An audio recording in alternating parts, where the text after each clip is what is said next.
Eto, dito, Chip, dito. Yan. Hulihin mo na yung katulong ko na yan. Ano yun? Ano yun, sir? Mabubulok ka na sa kulungan, Gina. Sir, bakit? Anong kasalanan ko, sir? Anong kasalanan mo? Di ba Chip, ninakaw teka mo yung muna! cellphone ko? At saka yung wallet ko, nawawala dun yung mga pera ko, 10,000.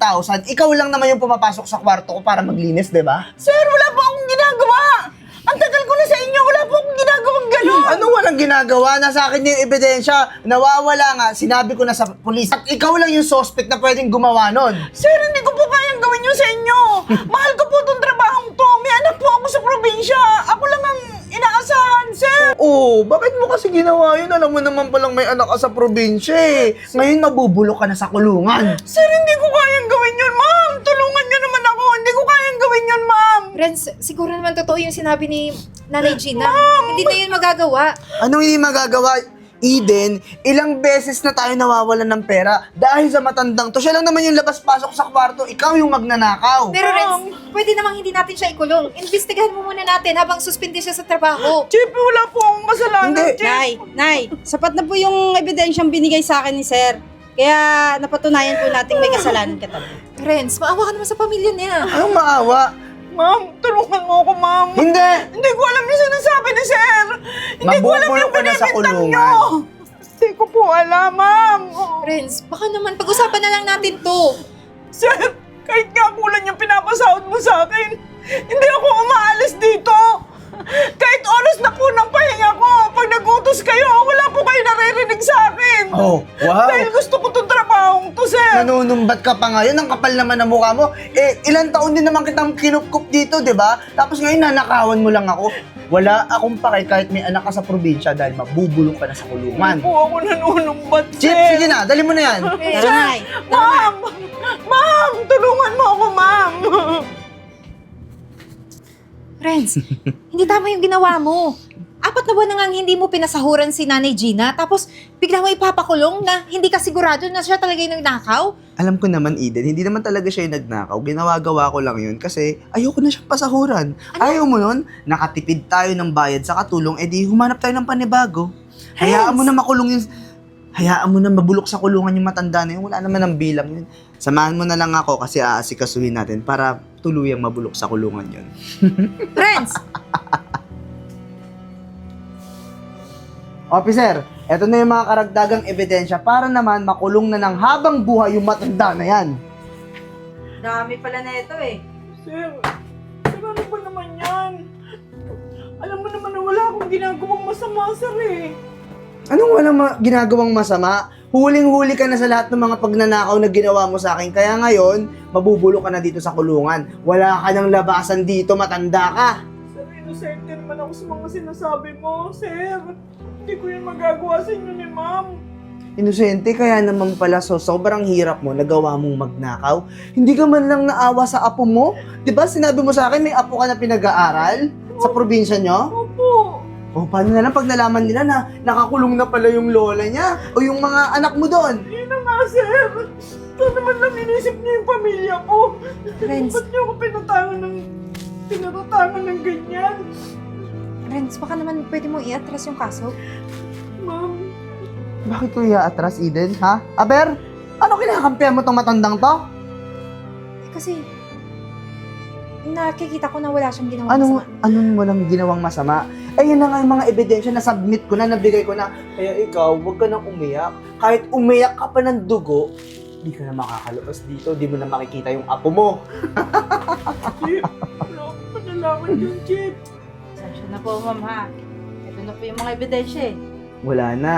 Ibig sabihin, dito ka na habang buhay. Eden, tara na. Tara na, sumunod ka sa akin, ha? Sige. Ma'am, magtulungan niyo ako. Parang awa niyo na. Alam niyo wala akong kasalanan, ma'am. Nanay Gina, huwag po kayo mag-alala. Naniniwala ako, hindi kayo masamang tao. Gagawa ko ng paraan. Ma'am, yung apo ko. Alam mo naman na ako lang inaasahan nun. Parang awa niyo na, ma'am. Gawin niyo po ng paraan. Mawala ako dito, ma'am. Opo, Nanay Gina. Tagal ko nagsilbi sa inyo, ma'am. Hindi ko magagawa yung pinapangatang sa akin ni sir. Asahan niyo, gagawa ko ng paraan. Sige na ma'am, makakaalis na kayo. Sige po. Ma'am Aryan, pinatawag mo raw ako. Alam mo, ang dami kong ginagawa ngayon, mga projects. Bakit naman biglaan yung pagpapatawag mo? Promotion ba to? Tingin mo, bakit kita pinatawag?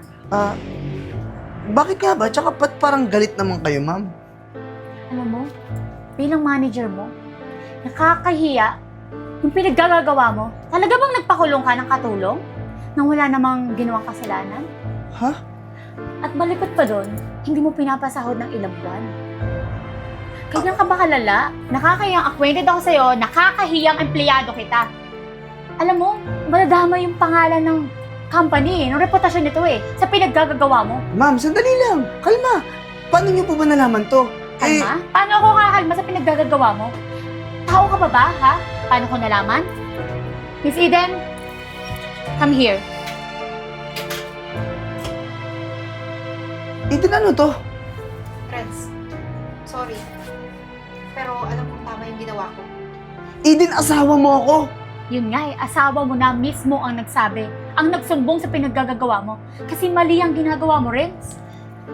Hindi ko naman kayang sigurahin lahat ng ginawa mo kay Nanay Gina. Wala talaga siyang ginawang masama. Alam ko lahat ng nangyayari. Sinabi niya sa akin. At hindi lang ito yung unang beses na ginawa mo sa mga katulong natin dati. Friends, ayoko na. Ayoko namang maging masama ka habang buhay. Walang hiya ka? Ikaw ba na asawa ko magsusuplong sa akin? Ha? Dito pa talaga sa opisina ko? Kung saan yung hanap buhay natin? Hanap buhay ko? At least, diba, mapipigilan kita sa kahit anong gusto mo mangyari na hindi naman dapat. At yung mga ebidensyang pinasa mo sa pulis dati. Puro peke yun. Walang katotohanan. Alam mo ikaw, Eden? Buwisit ka talaga sa buhay ko! Buwisit ka! Renz, enough! Talagang dito ka pa magwawala sa opisina ko? Ha? Chief? Bukod sa ipakukulong kita, wala ka ng trabaho. Sir, ikaw pala yung masama ugali eh. Dapat ikaw yung kinulong ko, hindi si nanay. Eden! Ano to? Sorry, Renz. Mahal kita pero kailangan ko itong gawin. Eden! Ma'am, ayoko pa makulong! Thank you at naging honest ka sa akin. Sa totoong ugali ng asawa mo, hindi ko hahayaan at hindi ko itotolerate yan dito sa company na. Naiintindihan ko po, ma'am. Masakit man yung ginawa ko para sa asawa ko pero kailangan siya maturuan ng leksyon. Kaya bilib ako talaga sa'yo. Anyways, I wish you luck dun sa business na gagawin mo. Opo, ma'am. Maraming salamat po. Sige, maraming salamat din. Walang hiya ka? Halika nga dito. Lapit ka. Bakit, officer? Lapit! Aray ko! Ano bang pinagagawa mo? Nagawa ko lang naman po yung mga ganong bagay kasi nauubos na yung pera ko tsaka hindi ko na kaya magpasahod ng mga katulong. Eh di sana pinalis mo na lang sa ginagawa mo. Maraming inosenteng katulong na nadadamay sa mga kabalastugan mo. Officer, baka pwedeng wag niyo na akong ikulong. Nagmamakaawa ko, ayoko pong makulong. Natatakot po ako dun sa loob ng kulungan. Baka anong gawin sa akin ng mga preso doon. Hindi ako papayag. Dahil sa mga katulad mo, dapat maramdaman mo rin kung anong hirap ng mga katulong na pinakulong mo dyan sa kulungan na yan. Para maamoy mo kung anong langsa meron dyan. Officer, At isa pa, yung katulad mong kabusan, dapat mabulok sa kulungan. Gigigil ako sa'yo. Halika! Bud! Bilis! Naku ma'am, maraming salamat po. Kung di dahil sa inyo ma'am, nasa kulungan pa rin ako. Walang anuman po yun. At least ngayon, alam na natin yung totoo. At napawalang bisa yung kaso laban sa iyo. At yung mabubulok po sa kulungan, yung asawa ko na. Ma'am, talagang di ko alam kung ano sasabihin kong pasasalamat sa iyo. Thank you po ng madami, ma'am. Walang anuman po yun. Ngayong wala na yung asawa ko, may surprise po ako sa inyo. Hindi ka na magiging katulong ko dito. Ma'am, anong gagawin ko dito, ma'am? Ikaw na po yung magiging ka-business partner ko.